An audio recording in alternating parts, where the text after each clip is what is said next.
Good afternoon. My name is Kyle Wingo, and I am in the process of wrapping up my Brescia course, which was teaching and reading language arts. So this class was designed for elementary students, but thankfully my professor, Renee Fulkerson, she spent a lot of time over the summer prepping this class for me, a middle grades education major, and I'm very grateful for that. So, the signature assignment for this course was creating a presentation full of student activities and resources that focused on the five pillars of reading. What are the five pillars of reading? Well, for middle school people and older adolescents, is they are advanced decoding, morphology, vocabulary, fluency, and the one I will be talking about today because I find it to be the most important, comprehension.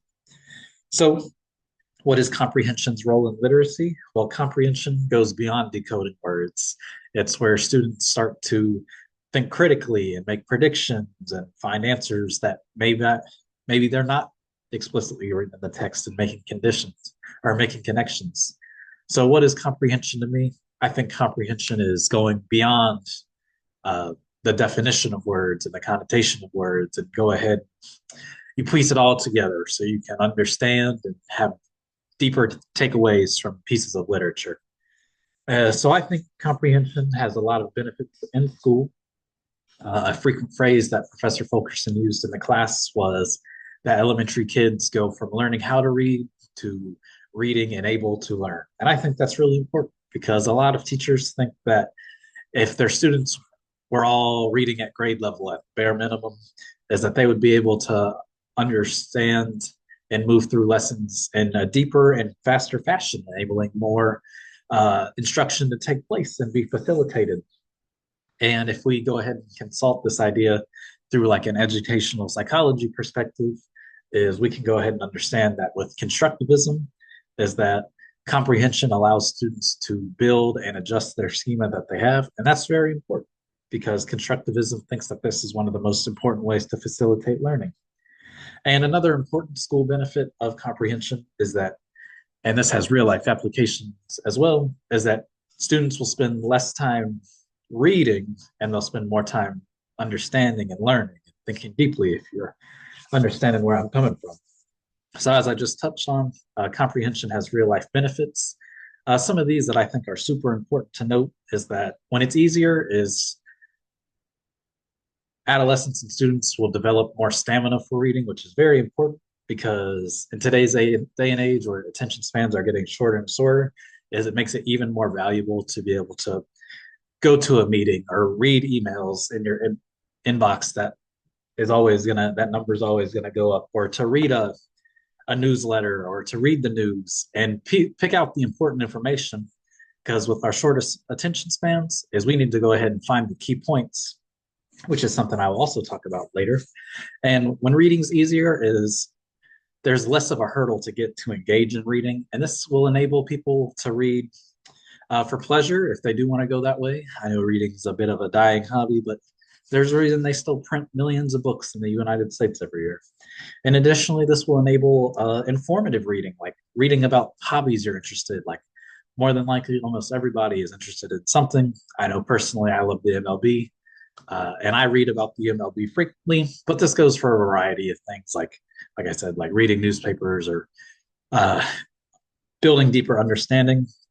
And also, the first assignment we completed at Brescia was the Soul to Story podcast, something that they talked about. And that one is that reading as a whole, and specifically comprehension, enables more fulfilling jobs to be achieved. They told a story about a veteran who couldn't read his whole life, and he shared a really bad story about how his illiteracy prevented him from writing a deathbed letter from one of his comrades to share with his loved ones. And he hated that, so he ran out of his service time and he went ahead and came back and he worked some blue collar jobs for a long time. But then he actually learned how to read and he became a small business owner. And I mean, if we just want to expand that out a little bit, does that mean comprehension literally enabled this man who had worked hard and served our nation to potentially create generational wealth depending on the success of his small business. So building lifelong comprehension skills starts in the classroom. So what are some strategies to address this?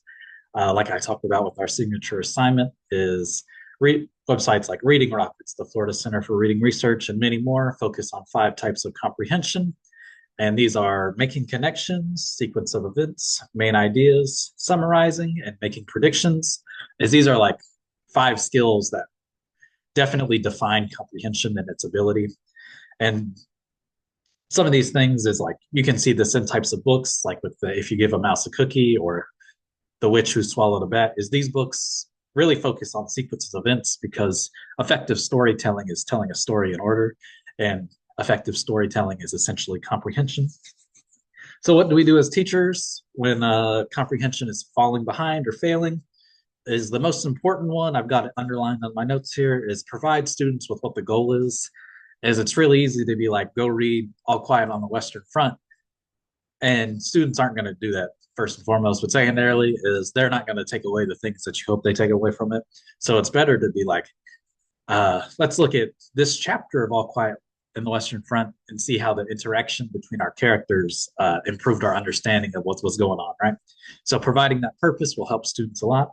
The book that Professor Fulkerson provided me with in this classroom was Chris Tilvani's I Read It, But I Don't Get It.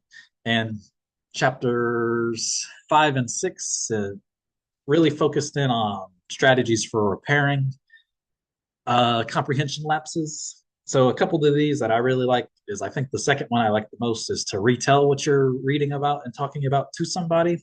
This is going to incorporate a bit of a social element, and you can't retell something if you aren't understanding it. So if mom's is like, "Oh, what's that book you're reading about?" and I just go, "I don't know." That can be truthful. Like you may not know what's going on, but if you can check yourself and want to tell somebody about it and be like, "Oh, maybe I can't explain this as well as I'd like to," is you can go ahead and fix that lapse in comprehension. Some other of these are like tracking off-task behaviors, using graphic organizers. These are all good things. And it's important that teachers can repair comprehension after introducing it so that way students aren't reinforcing bad habits. So at the end of the day, comprehension is incredibly valuable for its short-term and long-term goals. These benefits can be reaped in the classroom and in real life, and it's important that we as educators can facilitate strong comprehension habits from the offset. Thank you for listening.